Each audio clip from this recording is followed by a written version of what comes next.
ಇವತ್ತು ಇಡ್ಲಿಗೆ ಒಂದು ಸಿಂಪಲ್ ಆಗಿರೋ ಸೈಡ್ ಡಿಶ್ ಮಾಡ್ಕೊತಾ ಇದ್ದೀನಿ. ಇದು ದೋಸೆ ಕೂಡ ಯೂಸ್ ಮಾಡ್ಕೋಬಹುದು. ತುಂಬಾ ಸಿಂಪಲ್, ತುಂಬಾ ಚೆನ್ನಾಗಿರುತ್ತೆ, ಮೈಲ್ಡ್ ಆಗಿರುತ್ತೆ.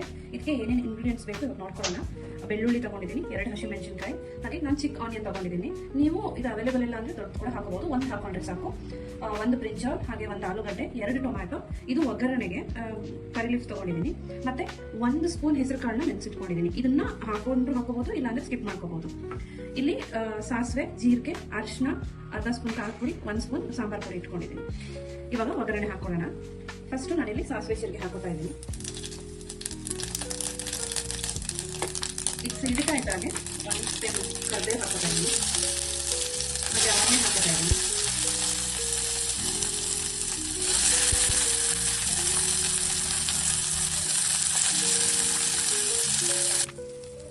ಓಕೆ, ಇದು ಇವಾಗ ಸ್ವಲ್ಪ ಫ್ರೈ ಆದರೆ ಸಾಕು, ತುಂಬ ಏನಾದರೂ ಬೇಡ. ನೆಕ್ಸ್ಟ್ ನಾನು ಬೆಳ್ಳುಳ್ಳಿ ಮತ್ತು ನಾವು ತೊಗೊಂಡಿಟ್ಕೊಂಡು 2 ಹಸಿಮೆಣಸಿನಕಾಯಿ ಹಾಕೋತಾ ಇದ್ದೀನಿ.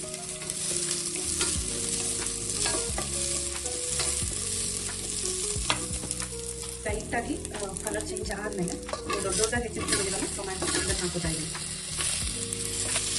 ಟೊಮ್ಯಾಟೊ ಹಾಕೊಂಡಾಗ ಸ್ವಲ್ಪ ಉಪ್ಪು ಹಾಕೊಳ್ಳೋಣ, ನೀರು ಬಿಟ್ಕೊಂಡು ಅರಿಶಿನ ಪುಡಿನೂ ಹಾಕೋತಾ ಇದ್ದೀನಿ. ಎಲ್ಲಾದರೂ ಇದಕ್ಕೆ ಇವಾಗ ಟೊಮ್ಯಾಟೊ ಎಲ್ಲ ಲೈಟಾಗಿ ಫ್ರೈ ಆಗ್ತಾ ಇದೆ. ಇದ್ರ ಜೊತೆಗೆ ನಾವು ಏನು ಆಲೂ ಮತ್ತೆ ಬದನೆಕಾಯಿ ಎತ್ತಿಟ್ಕೊಂಡಿದ್ವು ಅದನ್ನು ಹಾಕೊಳ್ಳೋಣ. ಯಾವುದನ್ನು ದೊಡ್ಡದಾಗಿ ಹೆಚ್ಕೋಬೇಕಂತ ಏನಿಲ್ಲ, ಚಿಕ್ಕದಾಗಿ ಹೆಚ್ಕೋಬೇಕಂತ ಏನಿಲ್ಲ, ದೊಡ್ಡದಾಗಿ ಹೆಚ್ಕೊಳ್ಳೋಣ. ಯಾಕೆಂದರೆ ನಾವು ಇದನ್ನು ಒಂದು 5 ವಿಷಲ್ ಹಾಕಿಸಿ ಆಮೇಲೆ ಸ್ಮ್ಯಾಶ್ ಮಾಡ್ತೀವಿ. ಓಕೆ, ನಾವು ಇವಾಗ ಈ ಸಾಂಬಾರ್ ಪುಡಿ ಮತ್ತು ಖಾರದ ಪುಡಿ ಇಟ್ಕೊಂಡಿದ್ದೀವಿ, ಅದನ್ನು ಹಾಕ್ತಾ ಇದ್ದೀವಿ. ಇದನ್ನು ಸ್ವಲ್ಪ ಲೋ ಫ್ಲೇಮಲ್ಲೇ ಫ್ರೈ ಮಾಡ್ಕೊಳ್ಳೋಣ. ಸಾಂಬಾರ್ ಪುಡಿ ಖಾರದ ಪುಡಿ ಹಾಕಿದ್ಮೇಲೆ ಸ್ವಲ್ಪ ತಡವಾಗಿ ಚಾನ್ಸಸ್ ಇರುತ್ತೆ. ಇದು ಒಂದು 1 ನಿಮಿಷ ಅಥವಾ 2 ನಿಮಿಷ ಫ್ರೈ ಆದಮೇಲೆ ನಾವು ನೆಕ್ಸ್ಟ್ ಇಂಗ್ರೀಡಿಯೆಂಟ್ ಹಾಕೊಂಡು ವಿಷಲ್ ಹಾಕಿಸ್ಕೊಳ್ಳೋಣ.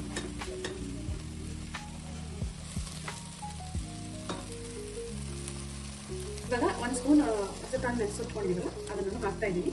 ಈಗ ಇದನ್ನ ಒಂದು 2 ಕಪ್ ಆಗೋಷ್ಟು ನೀರು ಹಾಕೋತಾ ಇದ್ದೀನಿ. ಇದೆಷ್ಟು ಮುಳುಗೋಷ್ಟು ನೀರು ಹಾಕೊಳ್ಳಿ. ನೀರು ಹಾಕೊಂಡು ಒಂದು 5 ವಿಷಲ್ ಹೋಗಿಸ್ಕೊಳ್ಳಿ. ವಿಷಲ್ ಕ್ಲೋಸ್ ಮಾಡೋಕ್ಕಿಂತ ಮುಂಚೆ ಅವಾಗ ಇಟ್ಕೊಂಡಿರೋದ್ರಲ್ಲಿ ಅರ್ಧ ಕೊತ್ತಂಬರಿ ಸೊಪ್ಪು ನಾನು ಇವಾಗ ಹಾಕೋತಾ ಇದ್ದೀನಿ. ಇನ್ನರ್ಧ ಎಲ್ಲ ರೆಡಿ ಆದಮೇಲೆ ಲಾಸ್ಟಲ್ಲಿ ಹಾಕೋತೀನಿ. ಅಲ್ಲಿ ಇಡ್ಲಿ ಸೈಡ್ ಡಿಶ್ ರೆಡಿ ಆಗ್ತಿದೆ. ನಾನಿಲ್ಲಿ ಇಡ್ಲಿಗೆ ರೆಡಿ ಮಾಡ್ಕೋತಾ ಇದ್ದೀನಿ. ಇದು ಯಾಕೆ ಕಲರ್ ಹೀಗೆ ಇದೆ ಅಂದರೆ ನಾನು ಇಡ್ಲಿ ರೈಸ್ ಪೌಡರ್ ಹಾಕಿ ಮತ್ತೆ ಬ್ಲ್ಯಾಕ್ ಉರದ್ದಲ್ಲಿ ನೆನೆಸ್ಬಿಟ್ಟು ಮಾಡಿರೋದು. ಇದು ಮಲೆನಾಡು ಸೈಡಲ್ಲಿ ಮಾಡ್ತಾರೆ. ಬೆಂಗಳೂರು ಕಡೆ ಇಡ್ಲಿ ವೈಟ್ ಇರುತ್ತೆ, ಇದು ನಮ್ಮ ಕಡೆದು, ಮಲೆನಾಡು ಕಡೆದು. ಇದು ರೆಡಿ ಆದಮೇಲೆ ತೋರಿಸ್ತೀನಿ. ಓಕೆ, ನಾನು ಇವಾಗ ಇಡ್ಲಿನ ಸ್ಟೀಮ್ ಇಡ್ತಾ ಇದ್ದೀನಿ. ನನ್ನ ಹತ್ರ ಈ ಥರ ಬೌಲ್ಸ್ ಇದೆ, ಹಾಗೆ ಸ್ಟೀಮರ್ ಇದೆ, ಅದ್ರಲ್ಲಿ ಮಾಡ್ಕೋತಾ ಇದ್ದೀನಿ. ನೀವು ನಾರ್ಮಲ್ ಇಡ್ಲಿ ಪಾತ್ರೆಯಲ್ಲಿ ಮಾಡ್ಕೋಬಹುದು. ನಾರ್ಮಲ್ ಯಾವುದೇ ಇಡ್ಲಿ ಜೊತೆಗೆ ದೋಸೆ ಜೊತೆಗೆ ನಾವು ಮಾಡ್ತಾರೆ ಈ ಸೈಡ್ ಡಿಶು ಚೆನ್ನಾಗಿರುತ್ತೆ ಕಾಂಬಿನೇಷನ್.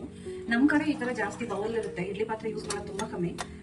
ಈ ಥರದ್ರಲ್ಲೇ ಜಾಸ್ತಿ ಮಾಡೋದು, ಯಾಕೆಂದರೆ ನಾವು ಪೌಡರ್ ಯೂಸ್ ಮಾಡೋದಲ್ವಾ, ರೈಸ್ ಪೌಡರ್ ಯೂಸ್ ಮಾಡೋದಲ್ವಾ ಇಡ್ಲಿಗೆ. ಹಾಗಾಗಿ ಈ ಥರ ಅದನ್ನು ನನ್ನ ಹತ್ರನೂ ಆ ಥರ ಇರೋದ್ರಿಂದ ನಾನು ಯೂಸ್ ಮಾಡ್ತಾ ಇದ್ದೀನಿ. ನೀವು ನಾರ್ಮಲ್ ಇಡ್ಲಿ ಪಾತ್ರೆ ಯೂಸ್ ಮಾಡ್ಬೋದು, ಅಷ್ಟೇ ಮಾಡ್ಕೊಳ್ಳೋದು. ನೀವು ಹೇಗೆ ಅಂತ ನೋಡ್ಬಿಟ್ಟು ಎಷ್ಟು ಬೇಕಾಗುತ್ತೋ ಇಡ್ಲಿ ಬೆಂದ ಮೇಲೆ ಆಫ್ ಮಾಡ್ಕೊಳ್ಳಿ. ಓಕೆ, ಇದು ಇವಾಗ ವಿಷಲ್ ಆಗಿದೆ, 5 ವಿಷಲ್ ತಗೊಂಡಿದ್ದೀನಿ. ಇವಾಗ ಉಳಿದಿರೋ ಕೊತ್ತಂಬರಿ ಸೊಪ್ಪು ಹಾಕಿ ಇದನ್ನ ನೀಟಾಗಿ ಸ್ಮ್ಯಾಶ್ ಮಾಡ್ಕೊಳ್ಳೋಣ. ನೋಡಿ, ಇವಾಗ ಇದು ಸ್ಮ್ಯಾಶ್ ಮಾಡ್ಕೊಂಡಿದ್ದೀನಿ. ಈ ಕನ್ಸಿಸ್ಟೆನ್ಸಿಯಲ್ಲಿದೆ. ನಿಮಗೆ ದೋಸೆಗಂದ್ರೆ ನೀವು ಹೀಗೆ ಇಟ್ಕೊಬೋದು. ನಾನು ಇಡ್ಲಿಗೆ ಆಗಿರೋದ್ರಿಂದ ಇನ್ನೊಂದು ಸ್ವಲ್ಪ ನೀರು ಹಾಕಿ ಇನ್ನೊಂದು ಸ್ವಲ್ಪ ರನ್ನಿ ಕನ್ಸಿಸ್ಟೆನ್ಸಿ ಮಾಡ್ಕೊತೀನಿ. ನೋಡಿ, ನಾನು ಇಡ್ಲಿಗೆ ಅಂತ ಹೇಳಿ ತುಂಬ ರನ್ನಿ ಕನ್ಸಿಸ್ಟೆನ್ಸಿ ಮಾಡ್ಕೊಂಡಿದ್ದೀನಿ. ತುಂಬ ಚೆನ್ನಾಗಿರುತ್ತೆ, ಒಂದ್ಸರಿ ಟ್ರೈ ಮಾಡಿ. ತುಂಬ ಲೈಟ್ ಆಗಿರುತ್ತೆ, ಅಥೆಂಟಿಕ್ ಟೇಸ್ಟ್ ಇದು. ಓಕೆ, ಇವಾಗ ಇಡ್ಲಿ ರೆಡಿ ಆಗಿದೆ. ಕಟ್ ಮಾಡಿ ತೋರಿಸ್ತಾ ಇದ್ದೀನಿ. ಇದು ಸ್ವಲ್ಪ ರವೆ ಇಡ್ಲಿ ಥರ ಬರುತ್ತೆ.